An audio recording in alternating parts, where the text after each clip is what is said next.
السلام علیکم ورحمۃ اللہ وبرکاتہ۔ خواتین و حضرات، قرآن کریم کی منتخب آیات کی تفسیر کے ساتھ خلیق الرحمن آپ کی خدمت میں حاضر ہے۔ آج منتخب آیات کی تفسیر کا آغاز ہم سورہ ہود کی چند آیات سے کرتے ہیں۔ سورہ ہود کی ابتدائی آیات پر کل بہت تفصیل سے بات ہو چکی ہے، اور میں نے کل ہی یہ چیز آپ کو بتا دی تھی کہ سورہ ہود کی جو ابتدائی آیات ہیں، خصوصاً جو سورہ ہود کا مرکزی موضوع ہے اور قرآن کریم کا بنیادی موضوع ہے اللہ تعبدوا الا اللہ، اسی جملے کے ساتھ پوری سورہ ہود جڑی ہوئی ہے، اور سورہ ہود کے اندر 7 انبیاء کے قصے موجود ہیں، 7 انبیاء اور ان کی امتوں کی سرگزشت موجود ہے۔ تو رمضان کریم کے اس مختصر سے وقت میں ڈیٹیل سے تو بات نہیں ہو سکتی زیادہ، لیکن میں نے انتخاب کیا ہے شاید میں اس سے زیادہ بات نہ کر سکوں۔ ان 7 قصوں میں سے حضرت نوح علیہ السلام اور ان کی امت کی جو سرگزشت ہے وہ میں آپ کے سامنے رکھوں، آیت نمبر 25 سے لے کر 49 تک کی روشنی میں۔ یہ نوح علیہ السلام کی جو 950 برس کی تبلیغ ہے، اس کی مکمل طور پہ سمری، اس سرگزشت کا خلاصہ قرآن کریم نے ان آیات میں بیان کیا۔ یہ کمال کی آیات ہیں۔ ایک یہ آیات حضرت نوح علیہ السلام کے حوالے سے بہت ہی کمال کی ہیں کہ اس میں 950 برس کی تبلیغ کا خلاصہ آ چکا ہے، اور ایک سورہ نوح انشاءاللہ وہاں ہم جائیں گے تو بات کریں گے کہ 950 برس تبلیغ کرنے کے بعد نوح علیہ السلام اللہ کے سامنے اپنی کارگزاری پیش کرتے ہیں۔ تو سنیے یہاں نوح علیہ السلام نے اپنی قوم پر محنت کیسے کی، قوم کے کس طبقے نے کہ جواب میں لبیک کہا، کس طبقے نے لبیک نہیں کہا، اور کس طبقے نے آپ پر کس قسم کے اعتراضات کیے، اور نوح علیہ السلام نے ان اعتراضات کے جوابات کیا دیے۔ پھر نوح علیہ السلام جو امتحانات میں سے گزرے اللہ کی طرف سے، ان میں ایک بہت بڑا امتحان ان کے لیے تھا۔ وہ کیا تھا اور اس میں آپ کیسے کامیاب ہوئے، ان تمام چیزوں پر انشاءاللہ، حقائق پر اس مختصر سے وقت میں گفتگو کرنے کی کوشش کروں گا۔ اللہ کی ذات مجھے، آپ کو، ہم سب کو قرآن کریم سے اپنا تعلق استوار کرنے، سمجھنے، سمجھانے اور آگے پہنچانے کی توفیق عطا فرمائے۔ وَلَقَدْ أَرْسَلْنَا نُوحًا إِلَىٰ قَوْمِهِ، اللہ تعالیٰ کہتے ہیں ہم نے اپنے بندے نوح کو ان کی قوم کی طرف بھیجا۔ فَقَالَ يَا قَوْمِ اعْبُدُوا اللَّهَ مَا لَكُم مِّنْ إِلَٰهٍ غَيْرُهُ۔ تمام انبیاء کی طرح نوح علیہ السلام کا پیغام بھی قوم کو یہی تھا، یا قوم، اے میری قوم، اعبدوا اللہ ما لکم من الہ غیرہ، صرف ایک اللہ کی عبادت کرنی ہے، اللہ کے سوا کسی کی نہیں کرنی۔ وَلَقَدْ أَرْسَلْنَا نُوحًا إِلَىٰ قَوْمِهِ إِنِّي لَكُمْ نَذِيرٌ مُّبِينٌ، ہم نے اپنے بندے نوح کو ان کی قوم کی طرف بھیجا، اور انہوں نے اپنی قوم کو جا کے کہا، یہ قوم انی لکم نذیر مبین، میں تمہاری طرف نذیر مبین بنا کے بھیجا گیا ہوں، کھلا ڈرانے والا، چکنا کرنے والا، بیدار کرنے والا۔ میری جتنی بھی باتیں ہوں گی جو میں تمہیں چکنا کروں گا، میں تمہیں خبردار کروں گا اور کر رہا ہوں، اس کی بنیاد قیاسات پر نہیں ہے، ظن و تخمین پر نہیں ہے، کسی انسانی فلسفے پر نہیں ہے، اندازوں پر نہیں ہے، بلکہ وحی باری تعالی پر ہے۔ اور میری اس تمام تر دعوت کا جو خلاصہ ہے وہ کیا ہے؟ اللہ تعبدوا الا اللہ، تم نے اللہ کے علاوہ کسی کی عبادت نہیں کرنی، کسی کو اپنا مشکل کشا نہیں سمجھنا، حاجت روا نہیں سمجھنا، دستگیر نہیں سمجھنا، فریاد رس نہیں سمجھنا، مددگار نہیں سمجھنا، تمام کی تمام عبادتیں اللہ ہی کے لیے بجا لانی۔ اللہ تعبدوا الا اللہ انی اخاف علیکم عذاب یوم علیم۔ اگر تم اس دعوت کو تسلیم نہیں کرتے تو میں ایک المناک دن کے عذاب کا اندیشہ تمہارے بارے میں رکھتا ہوں، کہ قیامت کے دن جو المناک دن ہوگا اور بہت ہی دردناک دن ہوگا، تم اس دن اللہ کے عذاب کا شکار ہو جاؤ گے۔ یعنی اس آیت کے اندر اللہ تعالیٰ نے نوح علیہ السلام کی دعوت کا خلاصہ پیش کیا، بس تفصیل پیش نہیں کی۔ اب آگے جو قوم نے جواب دیا، اللہ تعالیٰ نے اس کو بہت تفصیل سے بیان کیا۔ یہ راز کیا ہے؟ اس امت کے لیے راز کیا ہے؟ اس امت کے لیے یہی راز ہے کہ قوم جس بیماری کا شکار تھی، قوم کے سرداران، سربراوردہ لوگ، قوم کے قائدین جس بیماری کا شکار تھے، جن خوش فہمیوں کا غلط فہمیوں کا شکار تھے، قرآن کریم نے ان کے اعتراضات کی شکل میں ان کی بیماریاں اس امت کے سامنے رکھ دی ہیں، تاکہ اس امت کے سربرآوردہ لوگ، اس امت کے قائدین، اس امت کے سردار، اس امت کے بڑے لوگ اسپیشلی، باقی تو سارے کی ساری پوری امت ہی، ان کمزوریوں سے اپنے آپ کو بچانے کی کوشش کرے۔ قرآن جب امتوں کی سرگزشت پیش کرتا ہے تو کہانی بیان نہیں کرتا، بلکہ ہدایت کے لیے پیش کرتا ہے۔ یہی بس تاریخ کا مقصد ہے۔ تاریخ کا یہ مقصد نہ ہو تو تاریخ تو بیکار ہے، کچھ بھی نہیں ہے۔ اب دیکھیں قوم نے جواب کیا دیا۔ فقال الملأ الذین کفروا من قومہ، قوم کے سرداروں نے کہا، بس پہلی بات یہاں یہ سمجھ لیں کہ حضرت نوح علیہ السلام کی دعوت کی مخالفت سب سے پہلے کی تو کس طبقے نے کی؟ نہتوں نے کی؟ کمزوروں نے کی؟ نہیں، قوم کے سرداروں نے کی۔ دیکھیں بڑی حیرت کی بات ہے، نوح علیہ السلام ایک نہتے انسان تھے، اسباب اور وسائل ان کے پاس کچھ بھی نہیں تھے، دعوت کے لیے اٹھے، دعوت دینی شروع کر دی۔ تو آپ سوچ سکتے ہیں کہ قوم کے سربراہوردہ لوگوں کو کیا خطرہ ہو سکتا ہے ایک نہتے انسان کی دعوت سے؟ ہزار لوگ یہاں اپنی دعوتیں دیتے پھرتے ہیں، آپ نہیں دیکھتے معاشرے کے اندر ریاست کے سر پر جھوم ہی نہیں رینگتی، انہیں کوئی فرق ہی نہیں پڑتا۔ آخر کیا وجہ ہوئی کہ ایک نہتے اللہ کے بندے نوح علیہ السلام نے دعوت دینی شروع کی، کوئی بھی ان کے ساتھ نہیں تھا، 950 برس کی تبلیغ کا خلاصہ زیادہ سے زیادہ روایات میں 80-82 افراد آتے ہیں، لیکن اس دعوت کی، اس نہتے انسان کی دعوت کی مخالفت کی تو قوم کے سربراہوردہ لوگوں نے کی۔ تو کیا پتہ چلا؟ قوم کے سربراہوردہ لوگوں کی وجاہت پہ ضرب لگ رہی تھی، ان کے مفادات پہ اس دعوت سے چوٹ پڑ رہی تھی، جبھی تو مخالفت کی۔ اگر قوم کے سربراہوردہ لوگ آج بھی آپ کی دعوت کے مخالف نہیں ہیں، آپ کو 100 سلام پیش کرتے ہیں، آپ کو مہمان خصوصی بناتے ہیں، تو سمجھ لیجیے کہ آپ کی دعوت سے ان کو کوئی خطرہ نہیں ہے۔ یہ بہت کلیئر بات ہے قرآن کریم کی روشنی میں۔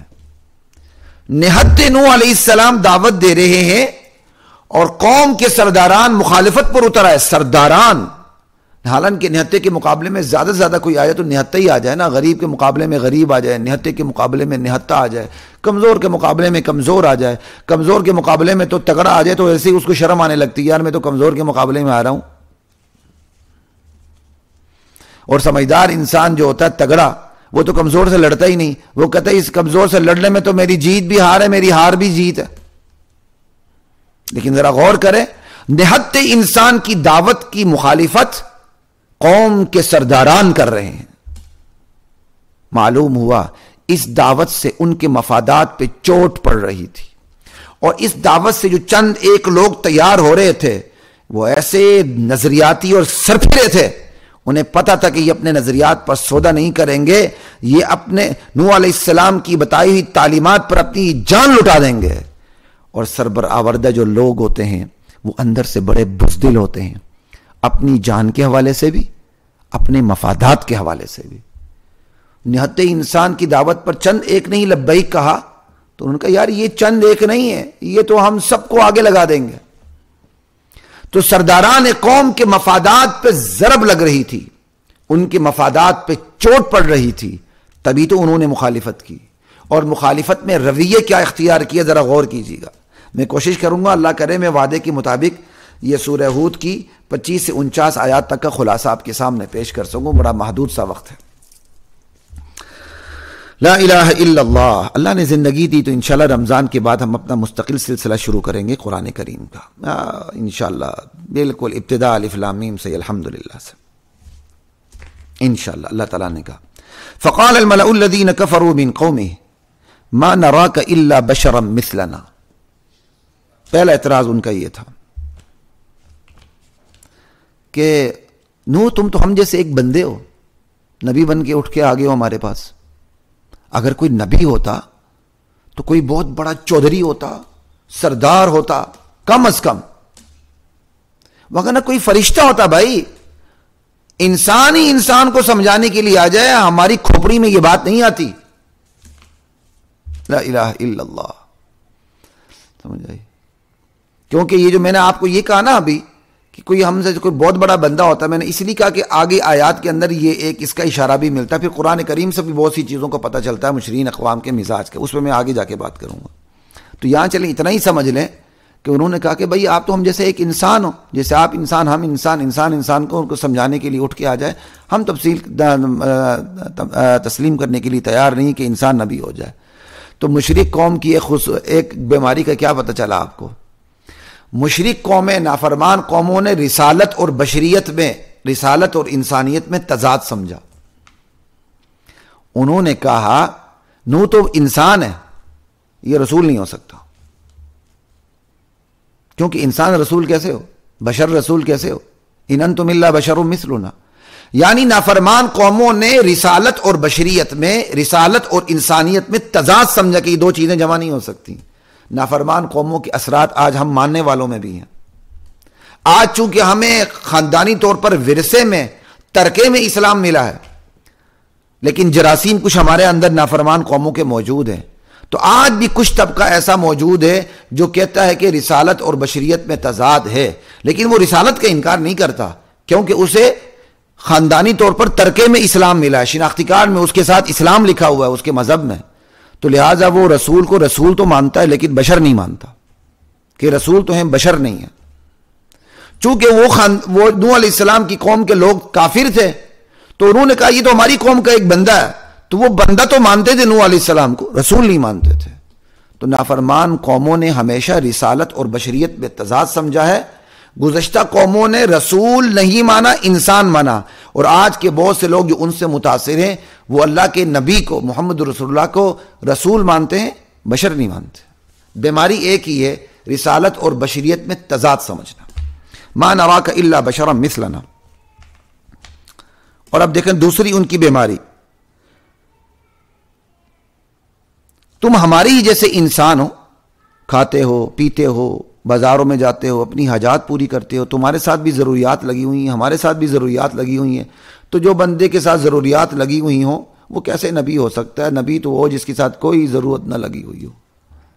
یہ میں نے دوبارہ بات اس آیت پہ اس لیے کی کہ آج یہ جراثیم ہمارے اندر غیر شعوری طور پر اس کا ہلکا پرتو موجود ہے. وہ کہتے ہیں مولوی صاحب کو کیا تنخواہ چاہیے؟ اللہ اللہ کرے، دین بیان کرے اللہ کے لیے، اور اس کا گزارا، اس کی تنخواہ ایسے رکھتے ہیں جیسے مولوی صاحب کے اوپر، اس کے بچوں کے اوپر سے من و سلوہ نازل ہوتا. انا للہ و انا الیہ راجعون. اس کی کوئی ضروریات ہے ہی نہیں ہے، یہ ہلکا ٹچ مل جاتا ہے. مشرک قومیں کہتی تھی یہ رسول جو کھاتا ہے پیتا ہے اس کے ساتھ ضروریات زندگی لگی ہوئی، کیسے نبی بنے؟ ہم تو یہ نہیں کہتے، لیکن جو انسانوں کے ساتھ ضروریات لگی ہوئی ہیں ہم اس کا انکار تو نہیں کرتے لیکن اس کا ہم خیال نہیں رکھتے. تو کوئی مناسبت تو آ جاتی ہے نا. تو خیر، دوسری جو ان کی بیماری تھی وہ ذرا وہ سنیے گا. وما نراك اتبعك الا الذين هم اراذلنا بادي الرأي.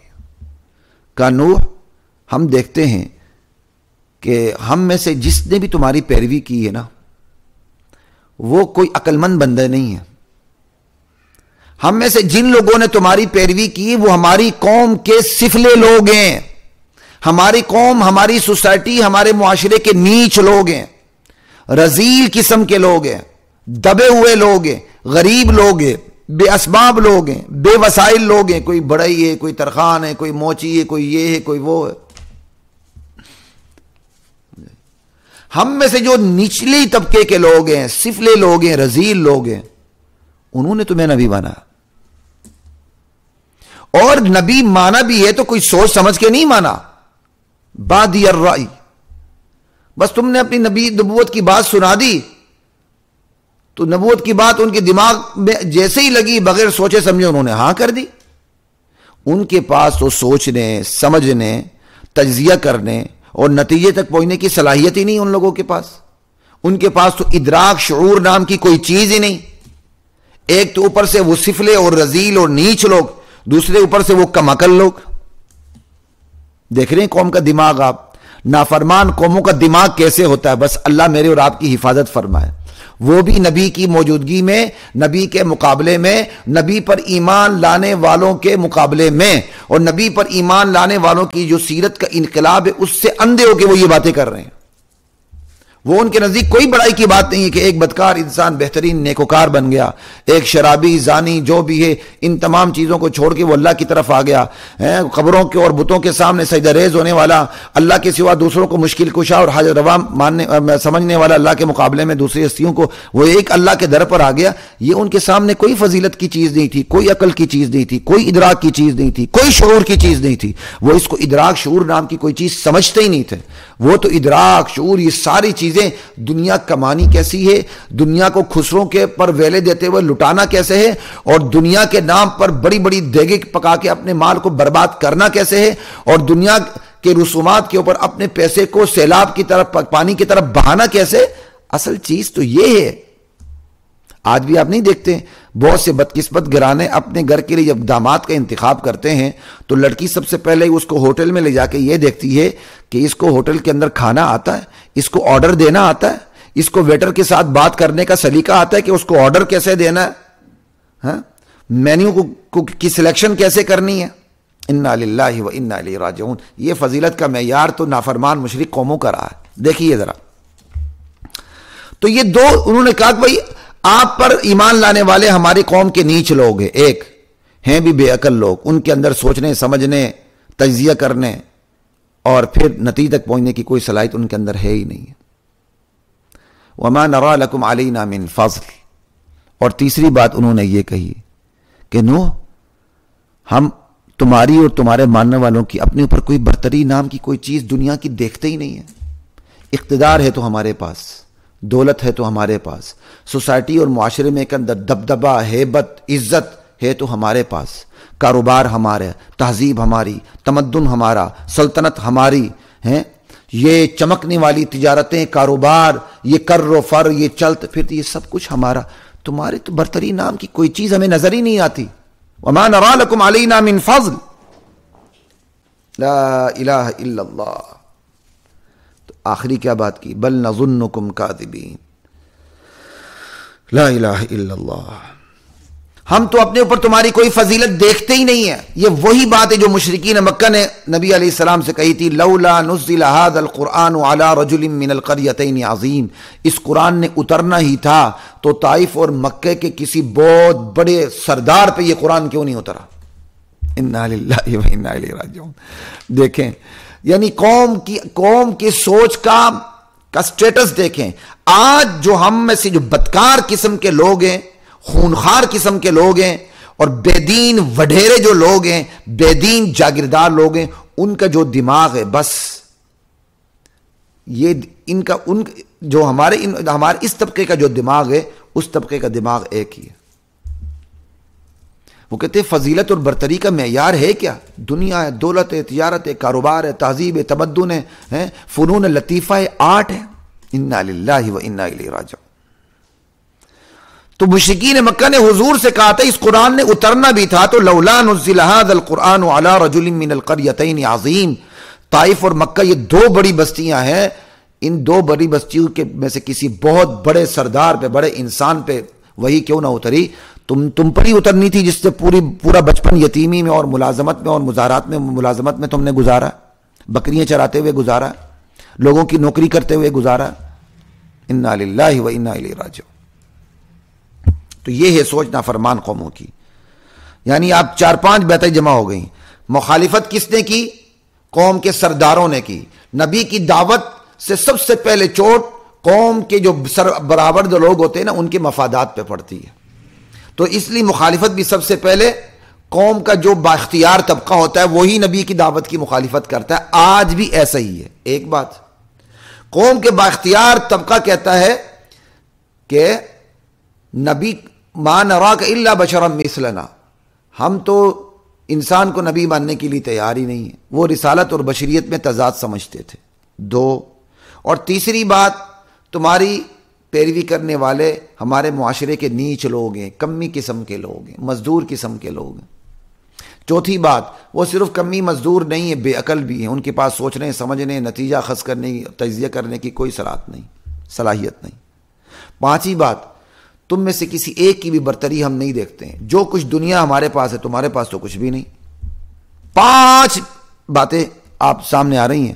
بل نظنکم کاذبین، بلکہ ہم تو تمہیں جھوٹا ہی خیال کرتے ہیں تم سب کو۔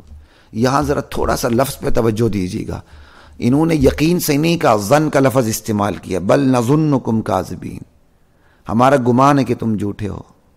تھوڑا سا غور کیجیے گا، اس کی اور تفسیریں بھی ممکن ہے، لیکن صرف میں ایک تفسیر پہ آپ کو توجہ دلانا چاہتا ہوں۔ بل نظنکم کاذبین، ہم خیال کرتے کہ تم جھوٹے ہو۔ یہ اللہ کی مار ہوتی ہے جب جھوٹے لوگ، برائی پر اڑے ہوئے لوگ نبی کی دعوت کی مخالفت پر اٹھ کے سامنے آتے ہیں نا، تو کھلے دل سے شرع صدر سے اس کے مقابلے پہ نہیں آ سکتے۔ کیوں؟ وہ کشمکش میں مبتلا ہوتے ہیں، وہ اپنی ضمیر سے لڑائی لڑ رہے ہوتے ہیں۔ ایک طرف ان کے مفادات پہ چوٹ پڑتی ہے، ان کی وجاہت پہ چوٹ پڑتی ہے، جو انہیں ناگوار گزرتی ہے تو وہ لڑائی کے لیے سامنے آتے ہیں، لیکن دوسری طرف وہ دل کی آنکھ سے دیکھ رہے ہوتے ہیں کہ یار یہ جو نبی باتیں کر رہا ہے سچ کر رہا ہے، اور اس نبی کی بات پر جو ایمان لا رہا ہے ان کی زندگیوں میں بھی انقلاب آ رہا ہے، تو وہ اس چیز کو نظر انداز نہیں کر سکتے۔ ایک طرف مفادات پہ چوٹ پڑتی ہے تو لڑائی کے لیے کھڑے ہوتے ہیں، دوسری طرف اندر سے دل گواہی دیتا ہے یار تم جن کے مقابلے میں جا رہے ہو نا وہ سچے ہیں، یہ دیکھو ان کی زندگیوں کا انقلاب دیکھو۔ تو یہ چیز وہ اندر سے ان کا دل ان کے ساتھ لڑ پڑتا ہے۔ تو اس کشمکش کے اندر جو انہوں نے لفظ استعمال کیا وہ یقین کا نہیں کیا، کہا ہم تو تمہیں جھوٹا سمجھتے ہیں، جھوٹا خیال کرتے ہیں، ہمارا گمان ہے تم جھوٹے ہو۔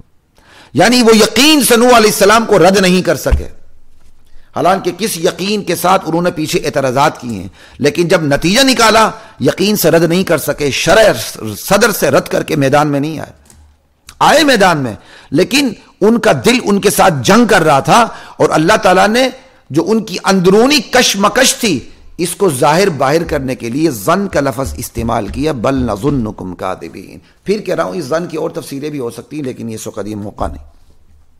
لا الہ الا اللہ، کتنی بدبخت قوم تھی، انہیں نوح علیہ السلام اور ان پر ایمان لانے والوں کی کوئی فضیلت نظر نہیں آئی۔ ایمان لانا، موحد ہونا، شرک سے بچنا، بدعات سے بچنا، جنت کی تیاری کرنا، اپنے فیوچر کو ہمیشہ ہمیشہ کے لیے سیو کرنا، بددیانتی نہ کرنا، خیانت نہ کرنا، معاشرے میں امن سے رہنا، بائی بن کے رہنا، دشمن کے لیے بھی ایثار کا جذبہ رکھنا، دشمن کے لیے بھی ہمدردی کا جذبہ رکھنا، یہ تمام فضیلت، نمازی ہونا، پرہیزگار ہونا، تمام کے تمام آداب بجا لانا، نظروں کی حفاظت کرنا، آنکھ کی حفاظت کرنا، کان کی حفاظت کرنا، ہاتھ کی حفاظت کرنا، پاؤں کی حفاظت کرنا، جسم کے ایک روئے کی حفاظت کرنا، اپنے روح کی حفاظت کرنا، یہ انہیں کوئی فضیلت اور برتری نظر نہیں آئی، کیونکہ وہ دین کی فضیلت کو فضیلت سمجھتے ہی نہیں تھے، وہ اندھے تھے، انہیں ان کی سامنے صرف دنیا کی فضیلت تھی، مال ہو، دولت ہو، بھلے کیسے بھی کمایا ہو، بھلے کیسے بھی لٹائے۔ انا للہ و انا الیہ راجعون۔ آگے چلتے ہیں جی۔ اب انہوں نے یہ بات کہی، ان کی ان تمام باتوں کا جواب اب نوح علیہ السلام دے رہے ہیں، ذرا سنیے کیا مزے کی باتیں۔ یا قوم لا اسألکم علیہ مالا، میں نے اپنی تبلیغ پہ تم سے کوئی مال تو نہیں مانگا کہ تمہیں دینا دشوار ہو جائے۔ کتنی بڑی بات ہے، نبی لالچ سے بالا تر ہو کے دین کی تبلیغ کرتا ہے، لیکن نبی کی معاشی زندگی کی حفاظت اللہ کرتا ہے، اور جو ایمان لانے والے ان کے ذریعے کرتا ہے۔ جیسے میں نبی علیہ السلام کی معاشی زندگی پر آپ کو سامنے بتا چکا ہوں، یہ بھی دراصل امت کے لیے امتحان ہوتا ہے، مگر امت کہہ سکتی ہے آپ اللہ کے نبی ہیں تو کھانا پینا بھی آپ کو اوپر سے ہی اترے۔ اگر من و سلوہ بنی اسرائیل امت کے لیے اتر سکتا تھا تو محمد رسول اللہ کے لیے کیوں نہیں اتر سکتا؟ یہ بھی ایک امتحان ہوتا ہے، یاد رکھیے گا۔ ان آیاتوں کو دیکھ کر علماء کی تنخواہوں پر پھپتیاں کسنے کی کوشش نہ کریں۔ یہ بات دل کی ہوتی ہے کہ تنخواہوں سے بالاتر ہو کے بات کرنی، لیکن ضروریات بشری ہر ایک کے ساتھ لگی ہوئی ہیں، وہ اللہ تعالیٰ امت کو سپرد کر دیتے کہ تم نے خیال کرنا۔ لا الہ الا اللہ۔ تو نبی علیہ السلام، حضرت نوح علیہ السلام کس دھڑلے سے بات کر رہے ہیں، یا قوم، اور کس پیار سے بات کر رہے ہیں۔ لا اسألکم علیہ مالا، میں نے تم نے اپنی تبلیغ پر تم سے کوئی اجر تو نہیں مانگا کہ تمہیں دینا دشوار ہو، اور میں تمہارے اس اجر کا کوئی طلبگار بھی نہیں ہوں کہ تم کو بیزاری ہو تو مجھے فکر پڑ جائے کہ یہ جو میرا دین کا کاروبار ہے میں بیان کر رہا ہوں اور تم سے پیسے لوں گا اور تم پیسے نہیں دو گے تو یہ میرا سارا کاروبار ٹھپ ہو جائے گا. انا للہ و انا الیہ راجعون. نہ میں پیسے مانگتا ہوں کہ تمہیں دشوار ہو، تمہیں دشوار گزرے، اور نہیں مجھے ڈر لگے کہ تم نہیں دو گے تو یہ جو میں نے تجارت چلا رکھی ہے یہ میری ٹھپ ہو جائے گی، میرا کاروبار بند ہو جائے گا. یہاں تو پیسوں کا مسئلہ ہے ہی نہیں، یہاں تو جذبے کا مسئلہ ہے. وَيَا قَوْمِ لَا أَسْأَلُكُمْ عَلَيْهِ مَالًا إِنْ أَجْرِيَ إِلَّا عَلَى اللَّهِ. ہاں اجر مجھے ضرور ملے گا مجھے اپنی تبلیغ پہ. کون دے گا؟ میرا اجر مجھے اللہ دے گا. لا الہ الا اللہ. میرا اجر اللہ نے دینا مجھے. اور جہاں تک تمہاری یہ بات ہے کہ مجھ پر ایمان لانے والے نیچ قسم کے لوگ ہیں تو یاد رکھو وَمَا أَنَا بِطَارِدِ الَّذِينَ آمَنُوا. تمہاری اس خواہش کو، تمہاری اس نخوت کو، تمہارے اس تکبر کو، تمہارے اس اعتراض کو سامنے رکھتے ہوئے میں ان ایمان لانے والے اور معاشرے میں کمزور سمجھے جانے والے مومنوں کو اپنے سے دور نہیں کر سکتا، نکال نہیں سکتا. انہم ملاقو ربہم. انہوں نے کل اپنے رب سے ملاقات کرنی ہے، وہاں میری شکایت لگائیں گے. میں اللہ کو کیا منہ دکھاؤں گا؟ میں اپنے اللہ کا سامنے کیسے کروں گا؟ انہم ملاقو ربہم. آپ اندازہ کر لیں نوح علیہ السلام جواب بھی دے رہے ہیں تو اس جواب میں ان کو آخرت کی طرف متوجہ کر رہے ہیں. وَلَكِنِّي أَرَاكُمْ قَوْمًا تَجْهَلُونَ. میری قوم میں تمہیں جاہل دیکھ رہا ہوں. تمہیں مجھ پر ایمان لانے والوں کی کوئی دنیا کی دین کی فضیلت تمہیں برتری نظر نہیں آئی اور تم نے دنیا کی برتریوں کی باتیں کرنی شروع کر دی. تم سے تو بڑا جاہل کوئی نہیں ہے. وَلَكِنِّي أَرَاكُمْ قَوْمًا تَجْهَلُونَ. میں تو تمہیں بہت جاہل دیکھ رہا ہوں. وَيَا قَوْمْ مَنْ يَنْصُرُنِي مِنَ اللَّهِ إِن طَرَدتُّهُمْ. میری قوم ذرا بتاؤ تمہارے اس تکبر کو دیکھتے ہوئے اگر میں ان ایمان لانے والے کمزور لوگوں کو اپنے مجلس سے نکال دوں تو اللہ کی گرفت سے مجھے کون بچائے گا؟ افلا تذکرون. اپنے مال و دولت اور اقتدار کے غرور میں تمہیں اتنا بھی نہیں سوچتا؟ افلا تذکرون. اللہ اکبر. لا الہ الا اللہ. وَيَا قَوْمْ وَلَا أَقُولُ لَكُمْ عِنْدِي خَزَائِنُ اللَّهِ. میں نے تمہیں کبھی بھی نہیں کہا کہ میرے پاس اللہ کے خزانے ہیں. میں نے کب تمہیں دنیا دکھائی ہے کہ تم اعتراض کر رہے ہو کہ تمہارے پاس کچھ بھی نہیں؟ وَلَا أَقُولُ لَكُمْ عِنْدِي خَزَائِنُ اللَّهِ. میں نے تمہیں کبھی کہا ہی نہیں ہے، نہ میں کہتا ہوں کہ میرے پاس اللہ کے خزانے ہیں. وَلَا أَعْلَمُ الْغَيْبِ. میں غیب بھی نہیں جانتا. وَلَا أَقُولُ لَكُمْ إِنِّي مَلَكٌ. میں نے کبھی یہ بھی نہیں کہا کہ میں فرشتہ ہوں. میں انسان ہوں، میرے ساتھ بھی بشری ضروریات لگی ہوئی ہیں. میں بھی بازار جاتا ہوں، اپنا سودا سلف خریدتا ہوں، کھاتا ہوں، پیتا ہوں، میرے ساتھ یہ ساری ضروریات لگی ہوئی ہیں. میں نے تمہیں کب کہا کہ میں فرشتہ ہوں؟ وَلَا أَقُولُ لَكُمْ إِنِّي مَلَكٌ وَلَا أَقُولُ لِلَّذِينَ تَزْدَرِي أَعْيُنُكُمْ لَن يُؤْتِيَهُمُ اللَّهُ خَيْرًا. تمہاری نگاہیں جن مومنوں کو، مجھ پر ایمان لانے والوں کو جو حقیر دیکھتی نا، حقارت سے دیکھتی ہیں، ان کے بارے میں کبھی بھی نہیں کہہ سکتا کہ اللہ انہیں خیر نہیں دے گا. چونکہ ان کے بعد دنیا نہیں تو لہٰذا ان کو دین بھی نہیں ملے گا. نہ، میں یہ کبھی بھی نہیں کہہ سکتا. لن یؤتیہم اللہ خیرا. یہ تم کہتے ہو کہ ان کے پاس دنیا نہیں ہے تو دین بھی نہیں ہوگا، ان کے پاس یہ زندگی نہیں ہے. اگر قیامت کی زندگی ملے گی بھی تو ہمیں ملے گی، ان کمزور مسلمانوں کو نہیں ملے گی. میں یہ نہیں کہہ سکتا. لن یؤتیہم اللہ خیرا. لا الہ الا اللہ واللہ اکبر. اللہ اعلم بما فی انفسہم. اللہ ہی جانتے جو ان کے دلوں میں. وہ ایمان لا چکے ہیں، مجھے ان کے ظاہر پر اعتبار کرنا. انی اذا لمن الظالمین. اگر میں یہ بات کہہ دوں نا کہ انہیں اللہ خیر عطا نہیں کرے گا، ان کو جو مجھ پر ایمان لائے ہیں، اور تم جس طرح حقارت کی نگاہ سے دیکھتے ہو، میں بھی ان کے ساتھ یہی سلوک کرنے لگوں تو پھر میرا شمار ظالموں میں سے ہو جائے گا. میری قوم تم سمجھ جاؤ ابھی بھی. انی اذا لمن الظالمین. لا الہ الا اللہ. یہ نوح علیہ السلام نے ان کی تمام باتوں کا جواب دیا. قوم تنگ آ گئی. تم نے کہا یا نوح قد جادلتنا فاکثرت جدالنا. نوح تم نے ہم سے بڑی لڑائی لڑ لی، بہت لڑ لیا تم نے. فَأْتِنَا بِمَا تَعِدُنَا إِن كُنْتَ مِنَ الصَّادِقِينَ. جس عذاب کی تم دھمکی دیتے ہو نا، بس لے کے آ جاؤ اگر تم سچے ہو تو. قَالَ إِنَّمَا يَأْتِيكُمْ بِهِ اللَّهُ. نوح علیہ السلام فرمانے لگے وہ تو اللہ لا کے رہے گا. ان شاء، اگر اللہ چاہے تو وہ تو عذاب آ کے رہے گا، وہ اللہ ہی لا سکتا ہے، کوئی اور نہیں لا سکتا. وما انتم بمعجزین، وہ عذاب میں نہیں لا سکتا، وہ اللہ لائے گا جب اللہ چاہے گا، اور جب اللہ لائے گا تو تم اسے بے بس نہیں کر سکتے کہ عذاب نہ آئے. وما انتم بمعجزین. جہاں تک میری نصیحت اور خیرخواہی کی بات ہے، ولا ينفعكم نصحي ان اردت ان انصح لكم ان كان الله يريد ان يغويكم. اگر اللہ ہی تمہارے گناہوں کی وجہ سے، تمہارے مسلسل کفر پر اڑے رہنے کی وجہ سے تمہارے دلوں پر مہر جباریت لگا دے، تمہارے دلوں پر مہر لگا دے، تو پھر میری نصیحت تم پر کوئی اثر انداز نہیں ہو سکتی. ہوا ربکم، وہی تمہارا پروردگار ہے، وإلیہ ترجعون، اسی کی طرف تم پلٹ کے جاؤ گے، وہاں حساب کتاب ہوگا. ام یقولون افتراہ قل ان افتریتہ فعلی اجرامی وانا بریء مما تجرمون. اس آیت کی دو تفسیریں، لیکن میں ایک ہی تفسیر بیان کر دیتا ہوں. یہ لوگ کہتے ہیں کہ نوح علیہ السلام نے یہ ساری وحی گڑھ لی ہے، اللہ نے کچھ نہیں اتارا. میرے نبی آپ کہہ دیں اگر یہ میں گڑھا ہوا سبق تمہارے سامنے پیش کر رہا ہوں اپنا، تو یہ تو میرا جرم میرے اوپر ہے، تو میں تمہارے جرم سے بری الذمہ ہوں. تم اس کو گڑھا ہوا کرے ہو یہ بھی جرم ہے، تم اس پر ایمان نہیں لا رہے ہو یہ بھی جرم ہے. یہ تو اللہ حساب لے گا. برات کا اعلان کر دیا نوح علیہ السلام نے. بس قوم کے دن پورے ہو گئے، قوم کی مہلت پوری ہو گئی، عذاب اب آئے چاہتا ہے. اب اللہ تعالیٰ کہتا ہے ہم نے اپنے بندے نوح کی طرف وحی بھیجی، وَأُوحِيَ إِلَىٰ نُوحٍ أَنَّهُ لَن يُؤْمِنَ مِن قَوْمِكَ. ہم نے اپنے بندے نوح کو وحی بھیجی کہ میرے بندے جتنے لوگوں نے ایمان لانا تھا لے آئے، اب نہیں لائیں گے، اب ان کے دلوں پر میں نے مہر لگا دی. فَلَا تَبْتَئِسْ بِمَا كَانُوا يَفْعَلُونَ.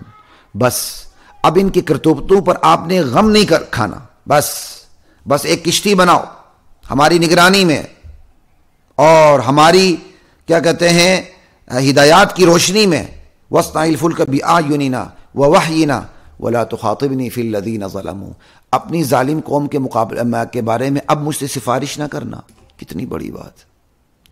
اللہ کو پتا تھا نبی رحیم ہوتا ہے، ٹھیک ہے، تو روک دیا کہ اب عذاب آنے کا فیصلہ ہو چکا ہے، اب اپنی قوم کی آپ نے میرے سامنے سفارش نہیں کرنی. انہم مغرقون، انہوں نے سب نے غرق ہو جانا، یہ میرا فیصلہ ہو چکا ہے. لا الہ الا اللہ. نوح علیہ السلام نے اللہ کے ہدایات کی روشنی میں کشتی بنانی شروع کر دی.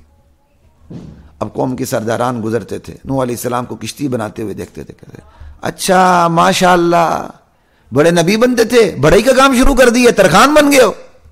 انا للہ و انا الیہ راجعون. مذاق کرتے تھے. نوح علیہ السلام نے کہا کوئی بات نہیں، جتنا ہنسنا ہنس لو، جتنا مذاق کرنا کر لو. لا الہ الا اللہ. فَإِن تَسْخَرُوا مِنَّا فَإِنَّا نَسْخَرُ مِنْكُمْ كَمَا تَسْخَرُونَ. آج تم ہنس رہے ہو نا، کل تمہارے نتیجے پہ، تمہارے انجام پہ ہم خوش ہوں گے، مطمئن ہوں گے، یاد رکھو. لا الہ الا اللہ. یہ تسخرون کا لفظ مشاکلتاً استعمال ہوا ہے، دناہم کما دانو کی طرح. اس پر بات کرنے کا موقع نہیں، عوام کو سمجھ نہ آئے تو کوئی فرق نہیں پڑتا، کیونکہ بعض علماء بھی سنتے ہیں، تو اس لیے میں نے تھوڑا سا اشارہ کر دیا. فسوف تعلمون، ان قریب تمہیں پتہ چل جائے گا، من یأتیہ عذاب یخزیہ، ذلیل کرنے والا، رسوا کرنے والا عذاب کس پر آتا ہے، ویحل علیہ عذاب مقیم، نہ ٹلنے والا عذاب کس پر اترتا. ہمارا حکم آ گیا، پھر عذاب آ گیا، تنور ابل پڑا. عذاب کی ابتدا ایک تنور سے ہوئی، وہاں سے پانی ابل پڑا، زمین پھٹ گئی. بعد میں تو پوری زمین پھٹ گئی جتنی بھی وہاں تھی. وَفَجَّرْنَا الْأَرْضَ عُيُونًا فَالْتَقَى الْمَاءُ عَلَى أَمْرٍ قَدْ قُدِرَ. سورہ قمر کے اندر ہے، اللہ تعالیٰ نے آسمان کے دروازے کھول دیے، زمین کو پھاڑ کے اللہ نے چشموں میں تبدیل کر دیا. لیکن ابتدا ایک تنور سے ہوئی، تنور سے چشمہ پھوٹا. تو پھر اللہ تعالیٰ کہتے ہیں جب تنور سے چشمہ پھوٹا تو ہم نے اپنے بندے سے کہا ہر جاندار میں سے ایک ایک جوڑا لے لو. من کلن سے مراد ہر چیز بھی نہیں ہے، معہود ذہنی کافی ہوتا ہے میرے بھائی، اس پر زیادہ بات کرنے کی ضرورت نہیں.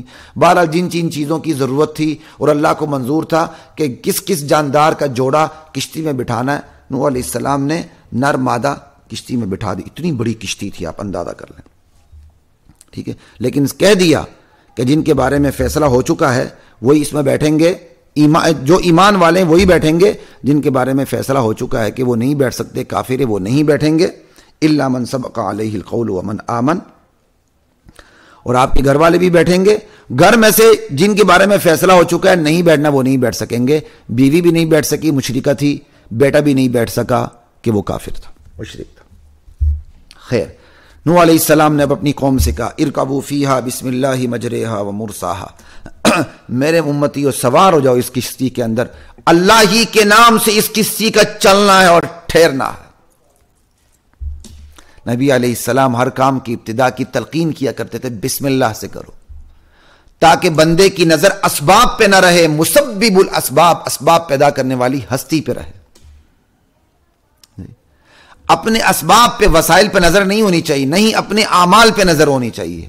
ہاں اعمال اگر اچھے ہیں تو اطمینان کی کیفیت ضرور پیدا ہوگی، وہ کوئی اسباب کے خلاف، توکل کے خلاف نہیں، اچھی بات، لیکن نتیجہ خیز جو اعتماد ہوتا ہے وہ اصل بھروسہ اللہ پہ ہوتا ہے، وسائل پہ نہیں ہوتا، اعمال پہ نہیں ہوتا۔ یہ ہے بسم اللہ مجریہا و مرساہا، اللہ کی عنایت شامل حال رہے تو تلاطم خیز موجوں میں ٹوٹا ہوا تختہ بھی سہارا بن جاتا ہے، اور اللہ کی عنایت اگر شامل حال نہ رہے تو ٹائٹینک جیسے جہاز بھی دڑام سے ڈوب جایا کرتے ہیں، یاد رکھیے گا۔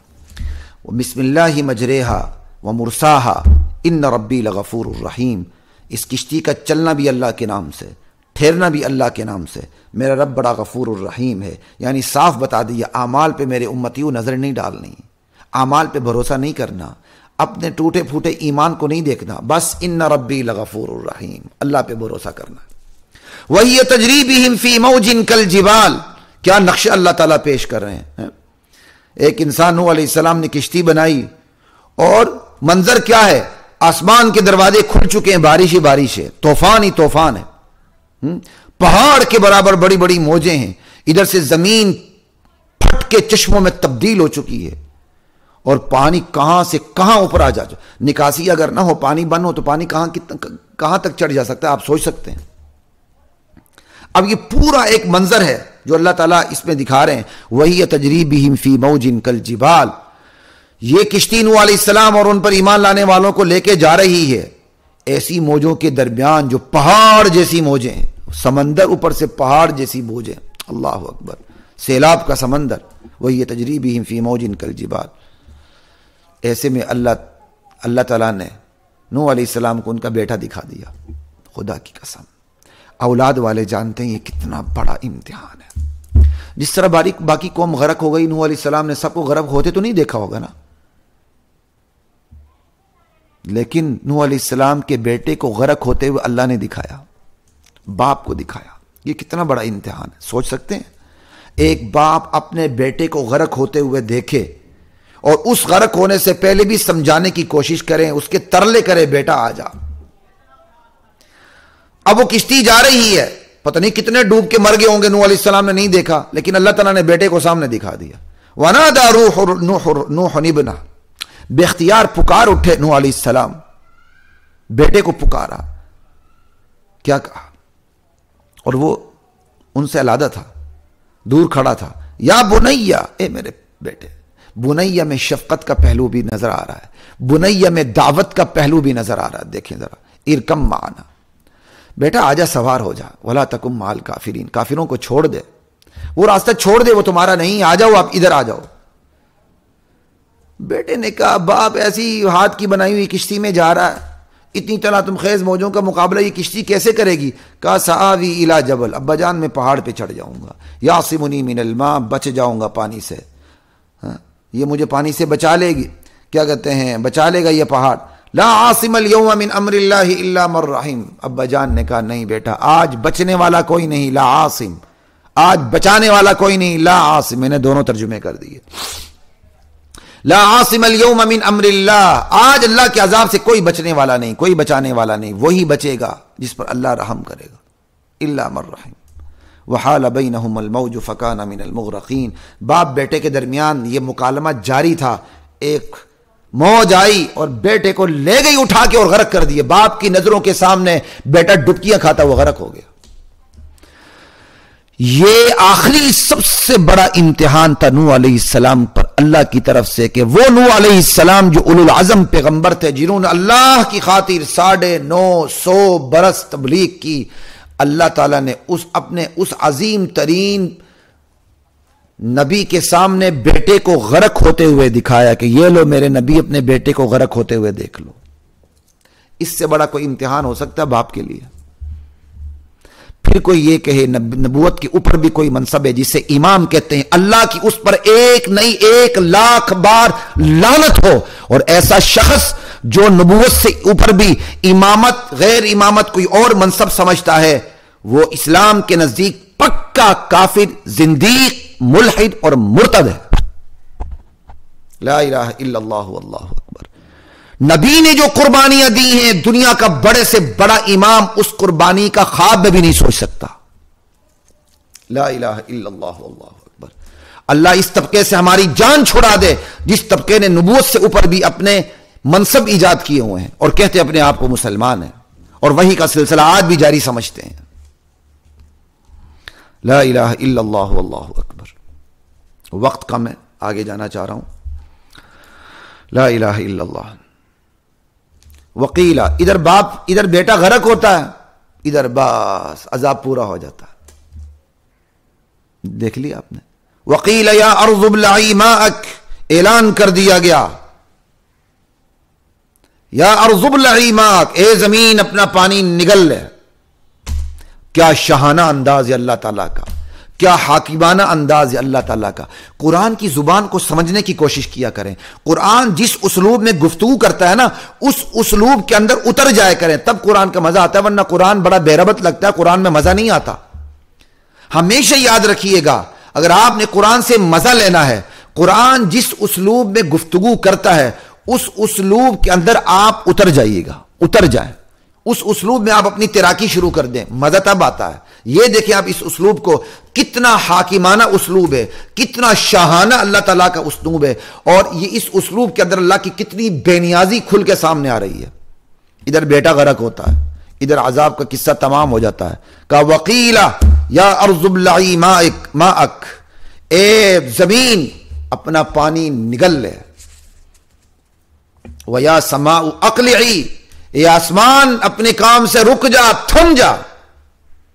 وغیظ الماء، پانی کو اتار دیا گیا، پانی کو سکھا دیا گیا۔ غازہ وغیظ الماء، یہ غیظہ جو ہے متعدی لازمی دونوں استعمال ہوتا ہے، یہاں قرآن نے متعدی استعمال کیا۔ پانی کو اتار دیا گیا، پانی کو سکھا دیا گیا۔ واستوت علی الجودی، کشتی جا کے نوح علیہ السلام کی جودی پہاڑ پہ جا کے لگی۔ کتنا پانی اوپر چڑھ گیا آپ سوچ سکتے ہیں، جودی پہاڑ پہ جا کے لگی۔ اللہ اکبر۔ وقیل بعدا للقوم الظالمین، اعلان کر دیا گیا کہ ظالم قوم پر اللہ کی لعنت ہو، خس کم جہاں پاک۔ آپ نے دیکھا اللہ کو کتنا غضب، اللہ کتنے غضبناک ہے۔ پوری قوم کو تباہ کرنے کے بعد، اپنے اولو العزم پیغمبر کے بیٹے کو بھی غرق کرنے کے بعد، اللہ کا جو شاہانہ انداز ہے اس کے اندر غضبناکی کا پہلو کتنا زبردست ہے، کتنی ہیبت ہے۔ اے زمین نگل لے اپنے پانی کو، اے آسمان تھم جا، اور اے پانی اتر جا۔ سکھا دیا اللہ تعالیٰ نے، وغیظ الماء، پانی کو اتار دیا گیا، سکھا دیا گیا۔ واستوت علی الجودی، کشتی جا کے جودی پہاڑ پہ لگ گئی، اور پھر آخر میں اعلان کر دیا گیا کہ ظالم قوم پہ اللہ کی لعنت ہو، یعنی ظالم قوم جو غرق ہو چکی ہے، مزید بددعا دی جا رہی ہے، مزید اعلان کیا جا رہا ہے، بعدا للقوم الظالمین، خس کم جہاں پاک۔ اب جب یہ قصہ تمام ہوا تو نوح علیہ السلام کو اللہ کا وعدہ یاد تھا کہ میں تیرے اہل کو بچاؤں گا۔ نوح علیہ السلام نے دیکھ لیا کہ بھائی میرے گھر، میرے اہل و عیال میں تو میرا بیٹا بھی ہے، اور بیٹے کو غرق ہوتے ہوئے دیکھ لیا۔ اس وقت تو نہیں بھولے۔ جب یہ سارا قصہ تمام ہوا، اب بڑے آرام سے اللہ کے سامنے التجا شروع کر دی، اور التجا کا اسلوب بھی بڑا اتنا عاجزانہ ہے۔ عاجزی سیکھنی ہے تو نبی سے سیکھا کریں۔ یہ نہیں کہا یا اللہ آپ نے تو میرے بیٹے کو بچانے کا وعدہ کیا تھا میرے گھر والوں کو، میرا بیٹا میرے گھر والوں میں سے تھا، آپ نے کیوں نہیں بچایا؟ یہ اسلوب نہیں ہے۔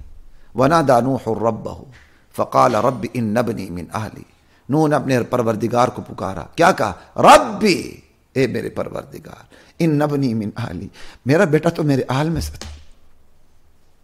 آگے نہیں بولے کہ تم نے کیوں نہیں بچایا، یہ نہیں کہا، کہا وَإِنَّ وَعْدَكَ الْحَقُّ، تیرا وعدہ جو تم نے مجھ سے کیا تھا گھر والوں کو بچاؤں گا، یا اللہ تیرا وعدہ سچا ہے۔ وَأَنْتَ أَحْكَمُ الْحَاكِمِينَ، تو سب سے بڑا حاکم ہے، تو جو بھی فیصلہ کر لے، تیرے فیصلے کے سامنے کوئی بھی اف نہیں کر سکتا۔ کتنا یعنی عاجزانہ اسلوب ہے۔ ہائے کاش وقت ہوتا میں اس پہ مزید بولتا، لیکن اللہ کا اب جلال کا انداز دیکھیں۔ یا نوح انہ لیس من اہلک، اے نوح یہ تیرے اہل و عیال میں سے نہیں تھا، میں نے تو اس اہل و عیال کو بچانا تھا جو ایمان والا ہو، جو ایمان والا نہیں میں تیرے اہل و عیال میں سے اس کو سمجھتا ہی نہیں ہوں۔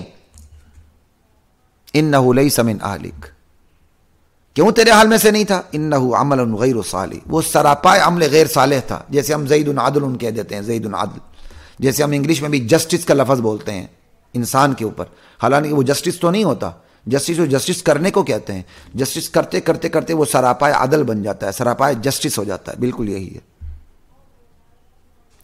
لا الہ الا اللہ،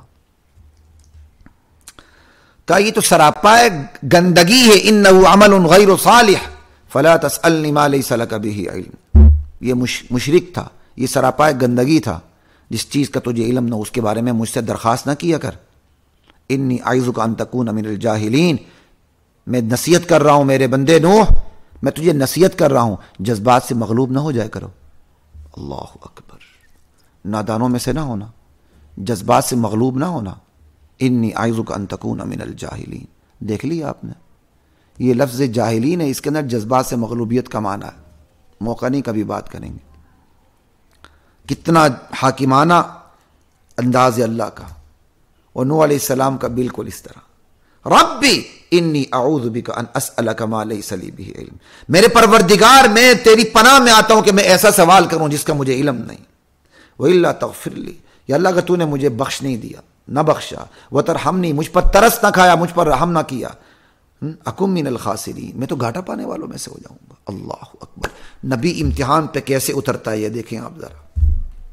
اللہ اول تو ہمیں آزمائش سے بچا کے رکھے، اگر آزمائش مقدر میں ہے اللہ کی طرف سے، اللہ آزمائشوں پر پورا اترنے کی توفیق عطا فرمائے۔ اب کہہ دیا گیا نوح علیہ السلام سے، قیل یا نوح اہبط منا بسلام منا، اتر کشتی سے، کشتی پہاڑ کے اوپر تھی نا، پہاڑ کے ساتھ جا کے لگی تھی، کہ اترو کشتی سے سلامتی کے ساتھ ہماری طرف سے، برکتیں جو ہماری طرف سے تم پر بھی ہیں اور ان تمام امتوں پر بھی ہیں جو تیرے ساتھ ہیں، ان میں سے نکلیں گی، ان میں سے آبادی نکلے گی یعنی جو چند لوگ تھے ان میں سے جو تیرے ماننے والے ہوں گی نسل قیامت تک، ان سب پر سلامتی اور برکتیں ہوں گی۔ ہاں وَأُمَمٌ سَنُمَتِّعُهُمْ، لیکن یہ نہیں کہ جو نجات پا چکے ہیں ان کی ساری نسل قیامت تک بالکل صالحین میں سے ہوں گی، نہیں، ان میں سے ایسی امتیں بھی نکلیں گی جنہیں ہم دنیا بہت دیں گے، سنمتعہم، دنیا دیں گے، سب کچھ دیں گے، مال دیں گے، جا دیں گے، اقتدار دیں گے، کم زیادہ انہیں نوازتے رہیں گے، لیکن پھر آخر میں انہیں دردناک عذاب میں مبتلا کریں گے۔ ثم یمسہم منا عذاب علیم، اللہ اکبر۔ تلک من انباء الغیب نوحیہا الیک، یہ سارا قصہ یہاں ختم ہوتا ہے۔ اب نبی علیہ السلام کو مخاطب کر کے اللہ تعالیٰ ارشاد فرما رہے ہیں، میرے نبی یہ غیب کی خبریں ہیں، اور یہ نہیں کہا میرے نبی یہ غیب کی خبریں ہیں آپ پہلے سے جانتے ہیں، ہمیں وحی کی ضرورت نہیں ہے۔ انا للہ و انا الیہ راجعون۔ اگر اللہ کے نبی عالم الغیب ہوتے تو اسلوب یہ ہوتا، میرے نبی یہ غیب کی خبریں آپ پہلے سے جانتے ہیں۔ چونکہ اللہ کے نبی عالم الغیب نہیں تھے، اللہ کے نبی کو عالم غیب سمجھنا شرک ہے، اس لیے دیکھیں اسلوب دیکھیں، میرے نبی یہ غیب کی خبروں میں سے ہیں جو ہم نے آپ کو بتایا ہے، نوحیہا الیک، ہم ان غیب کی خبروں کو آپ کی طرف ہم وحی کر رہے ہیں، ہم نے وحی کی ہے۔ ما کنت تعلمها انت ولا قومك من قبل هذا، ہماری وحی کرنے سے پہلے غیب کی ان خبروں کو نہ آپ جانتے تھے نہ آپ کی قوم جانتی تھی۔ اللہ اکبر، اب بھی کوئی یہ کہے کہ اللہ کے سوا کوئی عالم الغیب ہے تو اس کی عقل پر ماتم کیجیے گا، ماتم۔ فاصبر، میرے نبی دین پر جمے رہیے۔ آج یہ کفار، یہ مشرکین آپ کی دعوت کا مقابلہ کر رہے ہیں، لیکن اس پورے قصے نے بتا دیا کہ ہمیشہ دعوت والے کامیاب ہوتے ہیں، حق والے کامیاب ہوتے ہیں، غلطی والے کامیاب نہیں ہوتے۔ ان العاقبۃ للمتقین، اچھا انجام متقین کے لیے۔ ایک لفظ رہ گیا جملہ جس کی میں ابھی تشریح کر دوں، پیچھے گزرا تھا وما آمن معہ الا قلیل، کہ نوح علیہ السلام پر ایمان لانے والے تھوڑے سے تھے۔ یاد رکھیے، وہ اکثریت جو ایمان سے محروم ہو اللہ کے نزدیک وہ گندگی کا ڈھیر ہے۔ چونکہ نوح علیہ السلام کی قوم کی اکثریت گندگی کا ڈھیر بن چکی تھی، غلاظت کا ڈھیر بن چکی تھی، اللہ تعالی طوفان سے اس گندگی اور اس غلاظت کو بہا کے دھو کے زمین کو صاف کر دیا۔ اللہ کے نزدیک قلیل اور کثیر کوئی معیار نہیں، اللہ کے نزدیک اقلیت اور اکثریت، جمہوریت غیر جمہوریت کوئی معیار نہیں۔ اللہ کے نزدیک تھوڑے ہوں سونے ہوں بالکل ٹھیک ہے۔ کم من فئۃ قلیلۃ غلبت فئۃ کثیرۃ باذن اللہ، سمجھیے بات کی۔ اور بھی چند آیتیں رہ گئیں، پھر انشاءاللہ بات کریں گے، اللہ تعالیٰ نے چاہا کچھ آیتیں اس میں مزید رہ گئی ہیں، تو بس افطار کا وقت ہو چکا ہے، اجازت دیجیے، کل انشاءاللہ پھر ملاقات ہوگی۔ السلام علیکم ورحمۃ اللہ وبرکاتہ۔